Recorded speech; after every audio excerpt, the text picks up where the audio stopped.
He called 911 and told him he had come home to find a stranger attacking his wife, that he had shot the stranger to protect her. The police believed him at first.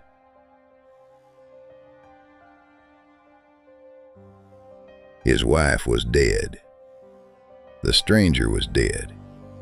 And the man who made that call had planned every detail of what they would find for months.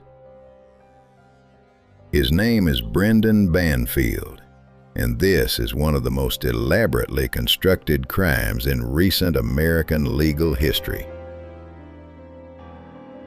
Brendan Banfield was 40 years old, a former IRS agent.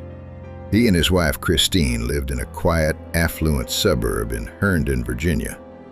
Christine was 37, a nurse. They had a young daughter. From the outside, everything about their life looked exactly right. But for months before February 2023, Brendan Banfield had been planning to end it. Not the marriage, his wife. He was having an affair with the family's au pair, Juliana Perez Magalhães, 25 years old, from Brazil. She lived in their home. She cared for their daughter. And she and Brendan had decided that Christine was the only thing standing between them and the life they wanted. So they made a plan.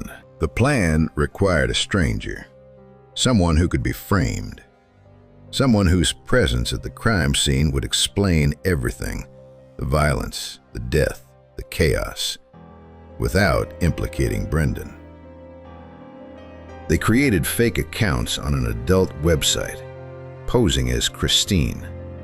They contacted a man named Joseph Ryan, 39 years old. They told him Christine wanted to arrange a consensual but rough encounter at their home. Joseph Ryan had no idea who Brendan Banfield was, no idea who Christine was, no idea that the person messaging him was not Christine at all. He was a stranger, lured to a house by a man who intended to use him as the final piece of a plan that had been months in the making. On the night of February 24th, 2023, Brendan Banfield stabbed his wife Christine in their home. Then he waited for Joseph Ryan to arrive. When Ryan entered the house, Banfield shot him. Then he staged the scene, positioned the bodies, arranged the evidence, constructed a crime scene that told a completely different story from the one that had actually happened. A story where Christine had been attacked by a violent stranger. A story where Brendan had come home, found the attack in progress, and shot the stranger to save her. A story where Brendan Banfield was a husband who had tried to protect his wife and failed. His 4-year-old daughter was in the home when this happened. Then he called 911. Police arrived. They found 2 bodies, a staged crime scene, and a man whose story was internally consistent, emotionally devastated, and almost entirely convincing. It was initially investigated as a possible home invasion. Juliana Perez Magalhães had been there. She had watched Brendan stab Christine. She had watched him stage the scene. She had been part of the plan from the beginning. And she had stayed quiet for months. Investigators began to notice things. The staging was too precise. The timeline did not entirely hold. The digital evidence from Christine's devices raised questions about whether the catfishing scheme could have happened the way Brendan described. Then in October 2023, 8 months after the murders, Juliana Perez Magalhães was arrested for Joseph Ryan's murder. She was facing serious time, and she made a decision. In 2024, she agreed to cooperate with prosecutors. She would testify against Brendan Banfield in exchange for a recommendation that she serve time already served. She took the stand and described everything. The fake accounts, the messages to Joseph Ryan, the plan they had made together. She described watching Brendan stab Christine. She described watching him arrange the scene afterwards. She described the 911 call. The prosecution's case had its star witness. Brendan Banfield was not arrested until September 2024, 18 months after the murders. His trial began January 12, 2026. The defense argued the investigation was flawed, that prosecutors had manipulated evidence to build a case against him, that the catfishing scheme, as prosecutors described it, could not have happened the way they claimed. Banfield took the stand himself. He maintained that he had come home to find a stranger attacking Christine, that he had shot Ryan in self-defense, that he had never planned anything. He showed absolutely no human emotion that the courtroom expected to see from a man in that position. The jury deliberated for 9 hours over 2 days. Guilty. 2 counts of aggravated murder, a firearms offense, child endangerment.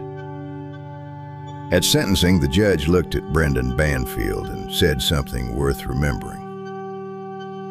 Scheming for months. A master plan involving so many moving parts, including deception and manipulation.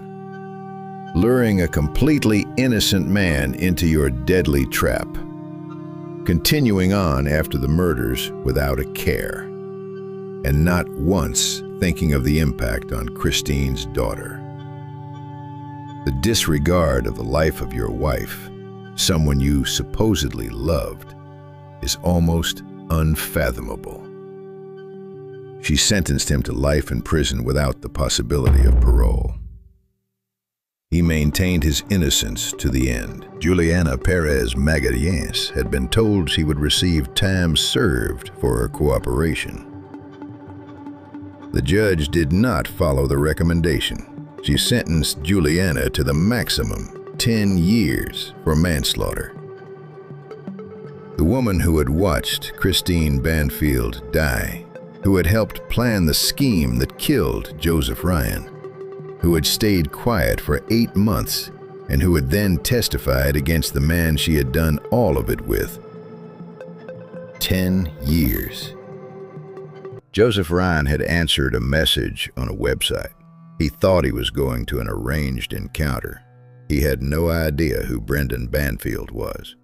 No idea the messages were fake. No idea that arriving at that house was the last thing he would ever do. He was 39 years old. He was not a criminal. He was not a threat. He was a stranger who was chosen specifically because he was a stranger. Because a stranger with no connection to the family could be framed. Because a stranger's death would look like an explanation.